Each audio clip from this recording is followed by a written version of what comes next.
So hello guys, this is Suresh Kumar Naik. So आज की video में हम ये बात करने वाले हैं कि how to prepare for your NEET in the last 3 months. और ये वीडियो उन लोगों के लिए है जिन लोगों की प्रिपरेशन अब तक स्टार्ट नहीं हुई है, या फिर अगर स्टार्ट हुई है तो उनके टेस्ट में 100, 200 और 300 के रेंज में स्कोर आ रहा है on a continuous basis. So उन लोगों की क्या अप्रोच होना चाहिए for the upcoming final 3 months before your NEET exam. So let's start. देखो, अगर प्रैक्टिकली बात करें, अगर तुम्हारे स्कोर इंप्रूव नहीं हो रहे, 100, 200, 300 के रेंज में आ रहे हैं, इसका मतलब ये है कि फर्स्ट चीज तुम्हारा कॉन्सेप्ट क्लियर नहीं है। अगर कॉन्सेप्ट क्लियर होते तो तुम्हारा मार्क जरूर इंप्रूव हुआ होता फॉर द लास्ट 1 ईयर। सो तुम्हारे कॉन्सेप्ट ठीक नहीं है, तो इसको तुम कैसे सुधार सकते हो? फर्स्ट, तुम्हें कोई भी अच्छा क्रैश कोर्स, अगर तुम्हारे कोचिंग में लास्ट के 3 मंथ्स में क्रैश कोर्स कराते हैं तो वो बहुत बढ़िया है। अगर नहीं कराते हैं तो तुम्हें ऑनलाइन कोई भी एक क्रैश कोर्स ज्वाइन करना पड़ेगा for the last 3 months for the revision.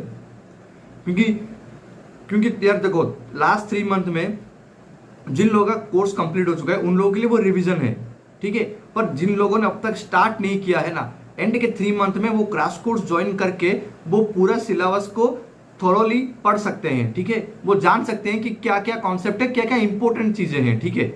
तो ये क्रैश कोर्स का फायदा होगा कि तुम लोग सारे इंपॉर्टेंट टॉपिक्स को कवर कर सकते हो। अभी भी टाइम है यार, देखो 3 मंथ भी है, जो कि अगर तुम लोग अभी जितना मेहनत कर रहे हो उससे 3 या 4 टाइम्स ज्यादा मेहनत करना पड़ेगा, तभी जाके तुम सिलेक्शन पा सकते हो। क्योंकि जो लोग साल भर मेहनत करते हैं ना, एंड के 3 मंथ्स में वो उसका डबल एफर्ट मारेंगे, ठीक है, अपनी सीट को सिक्योर करने के लिए।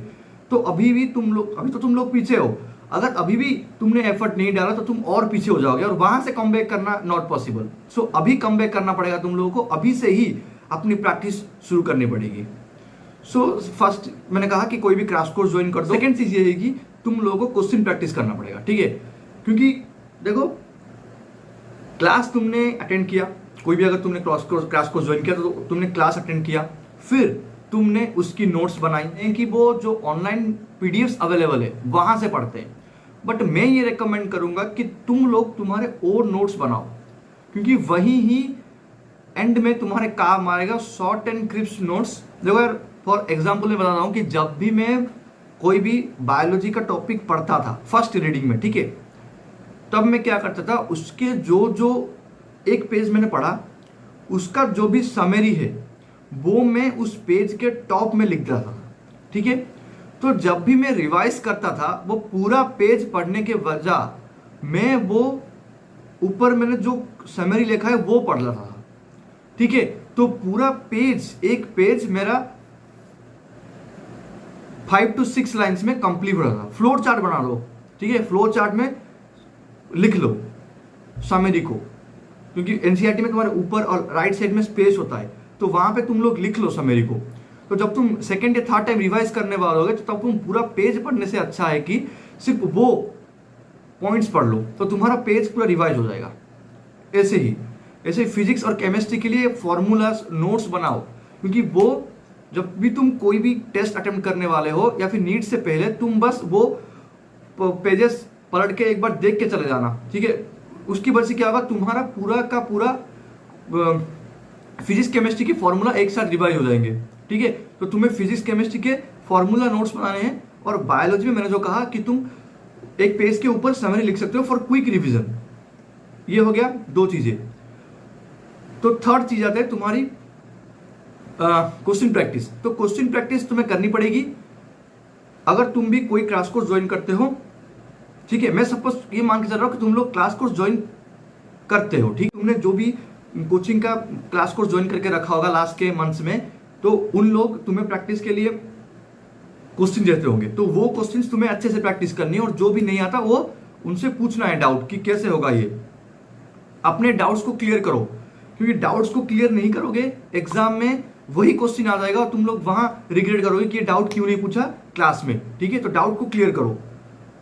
फिर रहता है तो तुम टेस्ट अटेम्प्ट कर रहे हो, ठीक है, कोचिंग का टेस्ट अटेम्प्ट हो गया, फिर कोई ऑनलाइन टेस्ट अटेम्प्ट कर रहे हो, तो उस टेस्ट को पूरे के पूरे ईमानदारी से दो, ठीक है। टेस्ट के पहले वो जो फिजिक्स केमिस्ट्री के फॉर्मूला और वो बायोलॉजी के जो भी चैप्टर्स आ रहे हैं उसके जो समरी मैंने कहा जैसे लिखने को, उन सबको रिवाइज करके टेस्ट में जाओ, टेस्ट को पूरा अटेम्प्ट करो, फिर टेस्ट देने के बाद उस टेस्ट का एनालिसिस करो, क्योंकि वही सबसे इंपॉर्टेंट है।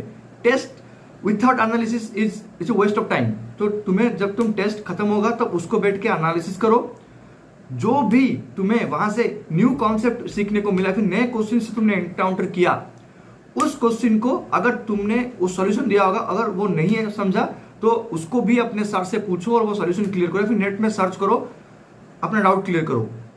ठीक है, ये हो गया चीजें। फोर्थ चीज ये है कि जब भी ऑनलाइन में तुम कोई भी क्रैश कोर्स ज्वाइन कर रहे होंगे, ठीक है, वो सर जितना एफर्ट दे रहे हैं तुम्हें उससे डबल एफर्ट देना पड़ेगा, क्योंकि वो तो ये मान के तुम्हें पढ़ाएंगे सब लोगों को कि तुमने ऑलरेडी रीडिंग पढ़ चुका है। बट अगर तुम्हारे 100 से 300 नंबर आ रहे हैं, यानी तुम्हारा कॉन्सेप्ट लेके, तो तुम्हें क्या होगा, तुम्हें वो जो पढ़ा रहे हैं उसके साथ उसके जो रिलेटेड टॉपिक्स है वो भी पढ़ने पड़ेंगे। ठीक है, मतलब देखो यार, उन्होंने कोई भी एक मोमेंटम का एक कॉन्सेप्ट पढ़ाया, ठीक है, कंजर्वेशन ऑफ मोमेंटम पढ़ाया, ठीक है, तो कंजर्वेशन ऑफ मोमेंटम से रिलेटेड जितने भी टॉपिक्स तुम्हारे बुक में होंगे, ठीक है, उससे रिलेटेड, ज्यादा बड़ा नहीं, जितने छोटे छोटे रिलेटेड टॉपिक्स होंगे उन सब को तुम्हें पढ़ना होगा। क्योंकि देखो यार, सर तो ये मान के चल रहे हैं कि तुमने पहले से पढ़ा हुआ है, इसलिए वो छोटे छोटे टॉपिक्स नहीं पढ़ाएंगे, उनको तुम्हें खुद कवर करना पड़ेगा।